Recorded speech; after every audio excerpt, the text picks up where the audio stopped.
We are now joined by the race winner for today's Food City 500, first-time winner in the NASCAR Cup Series, Ty Gibbs. How's the sound of that feel to you? Feels good. Good deal. Thank you.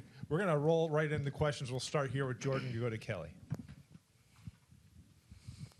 Jordan Bianchi, The Athletic. All the distractions, all the noise for the last 6 months and really for the last few years in a lot of respects. How have you been able to, what do you think about all of that, and how do you push it aside? Do you ignore it? Not really. I mean, I truly have a passion and a love for racing, and people can say what they want and can say false things, but I don't really have an issue with it. I'm not big on social media. I just love racing cars, and I'm very in a blessed position to do this and just try to maximize my resources, and I really love it. So it overcomes that, and it's an honor to be a part of the 54 group, and especially at Gibbs Racing. It's super cool. What would you say to your detractors? Huh? What would you say to your detractors right now? I don't know. I don't care. My distractors? Oh, I don't. What does that mean? Oh, I don't know. I don't care. We're gonna maybe have something else to focus on. I guess today they're gonna have to focus on something else. We're gonna go to Kelly, then to Bob, then to John. Kelly It's Crandall. a new word I learned, Jordan. Kelly Crandall, Racer.com. Tyler said when he was in here that you guys had a conversation in the off season, and that one of the focuses was that you wanted to have fun. You want to have fun again. You love, as you said, you just love racing cars, and that having a fun, loose Ty Gibbs is a fast Ty Gibbs.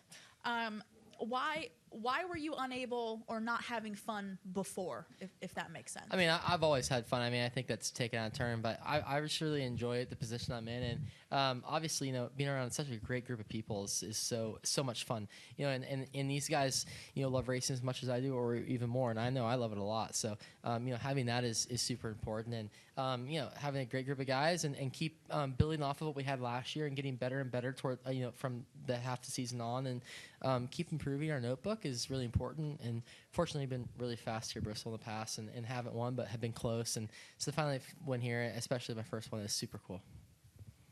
Go next to Bob, and then to John, then to Trenton. Bob Parkhurst, Fox Sports. Is this validation at all for you as a driver? No, one win doesn't change my career, not one bit. I knew I was capable of it, and my team, obviously, I know they're capable of it. So, doesn't mean anything. I mean, I could win the next 5, or just win this one and be done for a long time. So it doesn't mean anything. And I feel like I knew I was capable of doing it, and it's all obviously just about putting it together. We've had great runs in the past, and people are gonna hammer me on my position I'm in, and that's fair, but I don't really care, and just keep working hard. And I really love racing, so it's just fun. Does it mean anything to hold off 2 former Cup champions at the end? Yeah, it's super cool. Ryan and Kyle, I have a ton of respect for them too. So to be able to win and to be able to race them is awesome. Honestly, I was just happy that the race was sick at the end, and we were all sliding around and racing for the win. I think that was super cool. Hopefully put on a great show for the fans. And but yeah, super cool. I've always watched those guys a lot of my life in NASCAR. So to race with them is awesome. It's an honor. Next to John. John Newby, Fan Buzz. So I talked to Kyle Larson about this earlier, but I wanted your perspective as well. Older tires over time, how did you know it was going to stick on the outside line? Well, I watched Reddick bomb it up top and almost passed me, so I just made sure I had to get up there next time. And obviously, we had another restart, and I just stuck it up top and hammered down from there. So, he had hammered the top and had a lot of grip still, which was surprising because it didn't look like it at all. And yeah, I just stuck the top and hammered down from there. Go next to Trenton, then to Matt, then to Lee.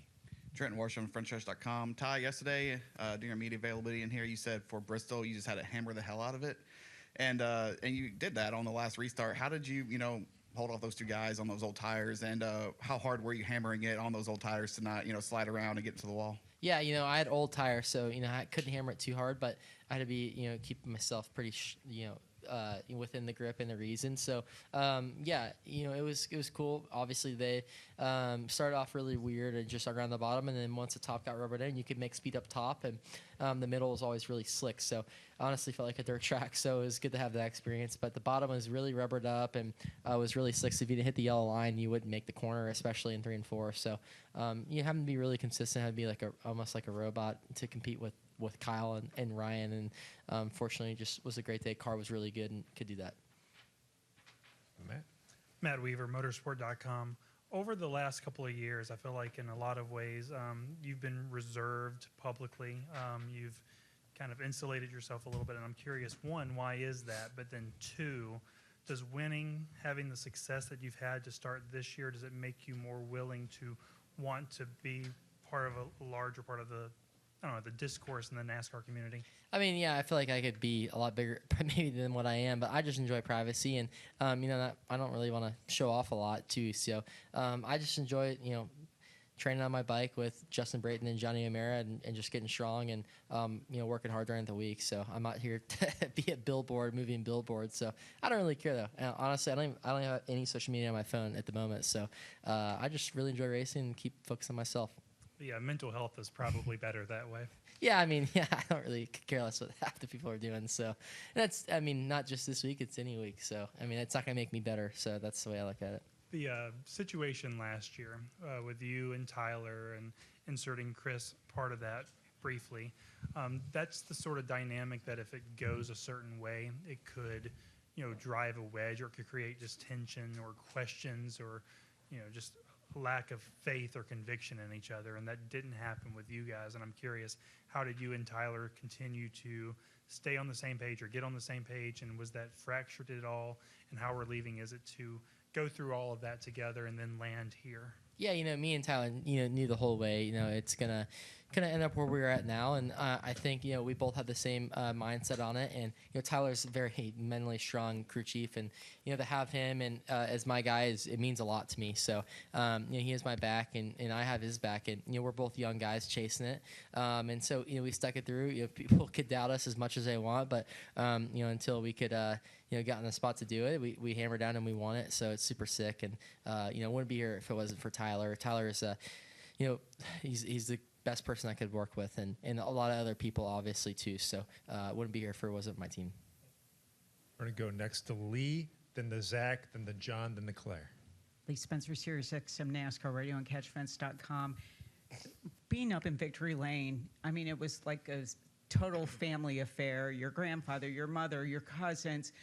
What does it mean to have the support? Because you guys are just a really tight-knit family, but it seems like what's happened over the course of the last few years have even brought you closer. Yeah, for sure. Having a great, it's just an honor to win with my family, and I've watched a lot of my team guys do it over the years, and I think that's so cool, and to be able to do it finally is awesome, and I obviously think we knew it was going to come soon, and we've been running so strong. So for it to happen at Bristol is super cool, and it's an honor. So yeah, it's super cool to have my family here. Obviously family business is pretty difficult at times, and I feel like it's always been a lot of fun. So you just keep working hard. I'm around, great people, not just my family. Those guys work really hard. So I don't think people realize that, we don't have, shipping companies and stuff to pay for our team. Those guys chase sponsors the legit way. I don't think anybody at the top level does is what JGR does. So I think it's a lot of credit towards them. And, not saying that it's a different thing to do that, but those guys work really hard for what we have. And it's super cool to be a part of it. And obviously maximize my resources is awesome. Yeah, I think Coach started with $2 million is what he always said, and I think it's worth a lot more than that now. So I think that was a great investment on him, and obviously, going to the shop early, before 6 a.m. or after 7 p.m., they're always there. So I think that shows that. I don't think a lot of owners are doing that nowadays, and they're after it. Coach is after it. My mother's after it. My cousins are after it. We all chasing one goal and winning. We're going to come next to your left to Zach, and then to John. Zach Sterniolo, NASCAR.com. I don't know what the last couple of years have been like emotionally, but what do you feel like? Did you have to learn how to have fun doing this again? Because obviously the Cup level is so hard, and you were almost automatic at times in the O'Reilly Series cars. So over these last couple of years, did you have to learn how to have fun doing this again? No, I've always enjoyed racing. Obviously I think having the right people around you, it means a lot, and it makes a big difference. So I think that, and obviously just getting experience. Getting your ass kicked kind of sucks. So never everybody. I don't think a lot of people are, maybe if they put a face on it, they come here and be all butterflies and everything. But I mean, it kind of sucks sometimes. But I really love it. I mean, if I didn't love it, I wouldn't be doing it, and maybe doing something else. So I just truthfully love it, and just keep staying after it. What do you feel like has been the most rewarding part of this journey so far? Obviously, I know it's just one win so far, but what's been the rewarding part of this whole process? I mean, just building my character and learning, from great people in my life, and being able to, be around great role models my whole life, and obviously kind of watching a team establish itself as a 54 team is obviously, a new group, especially JGR. A lot of those guys have been together for a long time, and and we all respect that, and to be able to add another team is super cool. So I think that's the most rewarding part. And rewarding part is also working with a bunch of great guys every single week that want to win as much or more than I do, and I think that's really important. Next to John, then to Claire. Yeah, John Breeden with Heavy Sports. Ty, you mentioned earlier you've had some strong runs here at Bristol before, and now you obviously get that first career win. How special is it to you to win here at Bristol in particular and get that first win here? Yeah, I mean, I remember coming here watching Kyle Busch and all these guys race when I was younger, and watching them win multiple times here, and being super young and watching that, I think, and as I get in my racing career, is super important. And I was like, always wanted to win here, and to be able to have my first win be at Bristol is like so honorable for me. And it's such a great racetrack. We've had so much success here, so to be able to add my name to it is super cool. And obviously, it could happen anywhere else. We're close to Darlington as well, and that's a great place too. So, but to having it here is super meaningful. We're close to home. I remember coming watching the races on Sunday or Saturday night, and going back to school on Monday and being so pumped at Charlotte Prep. I remember going back in and being so stoked in fourth grade that we won, that Kyle won, and I mean that's super cool. So to be able to win it here is awesome, and watching everybody in here, obviously, and review everybody that's won, and to be able to be in this position is super cool. It's surreal.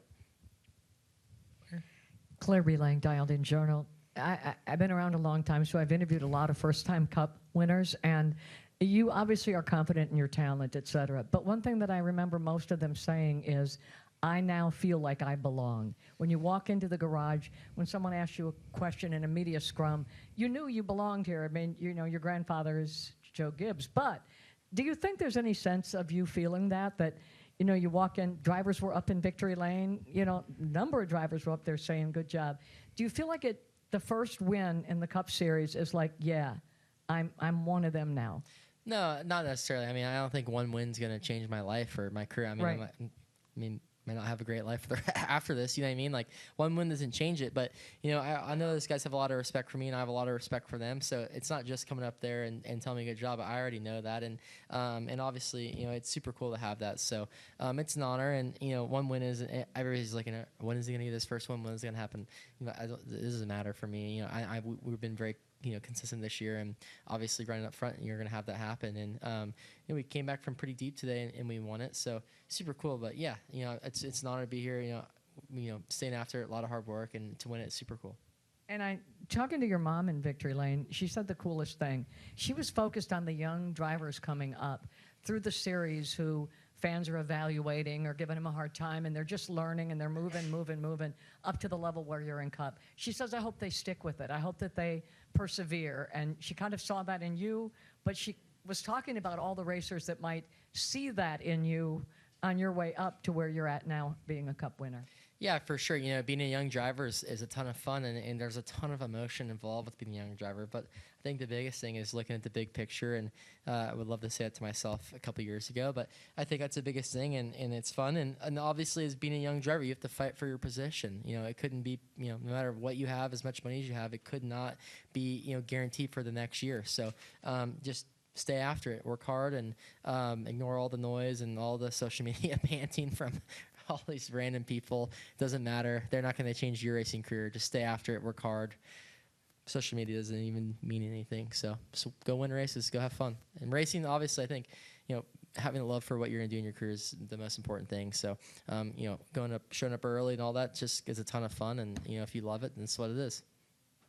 Go to the back left corner to Heather, and then up front to Deb.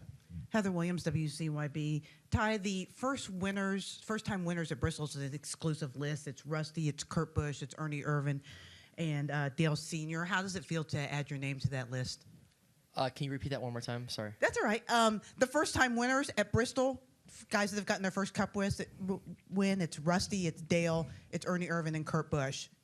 How does it feel to have your name among those guys? Yeah, it's super cool. You know, those are the most badass guys that most of them there ever was, and obviously, you know, being able to be Kurt have his first one here, and you know, Brian have my first one is awesome. So it's super cool, and you know, I'm in the monster colors, and obviously Kurt was in them too. So it's awesome. Kurt's been such a big help for me in my career, and I really appreciate him as well. So we'll just keep working hard, and you know, I appreciate it, all the things I learned, and it's an honor. Go to Deb. Deb Williams, Auto Week. I'm waiting you to get through on your phone. Sorry. My sister keeps calling me. Tell her she can just wait a minute. Yeah. Congratulations. She never calls me. There you go. It's false. Like keeps buzzing. One thing, you and your crew chief Tyler have both mentioned this year when you came into the season, you have each other's back. So, and there's also another thing that came out this weekend, and that is that you are participating more in the competition meetings and giving feedback and everything. So from last year to this year, how have you matured in your racecraft, and how have you matured as a person? Yeah, you know, I mean, I've stayed after it the whole time. Obviously, people are going to say false things about how, you know, I wasn't present and stuff in meetings, and obviously, and I've been the same the whole time. So just to clarify that. And, yeah, we've had a ton of fun this year. And, you know, Tyler has been such a great crew chief. You know, people are going to stir stuff up in the media.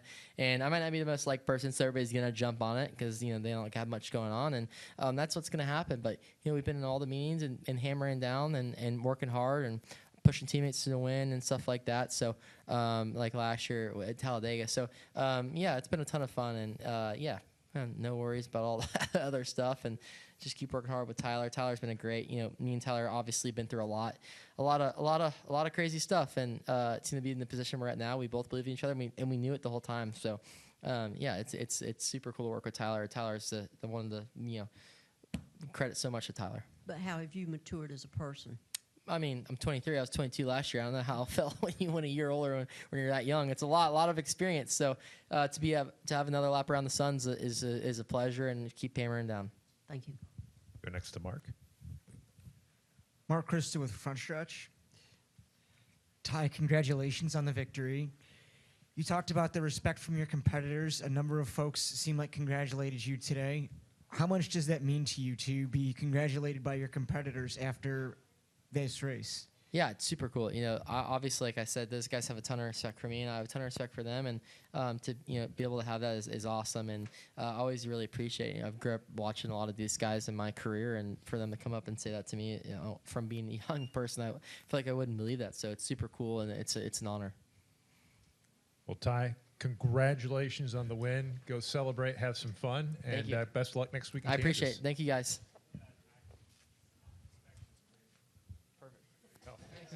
I can really solve it.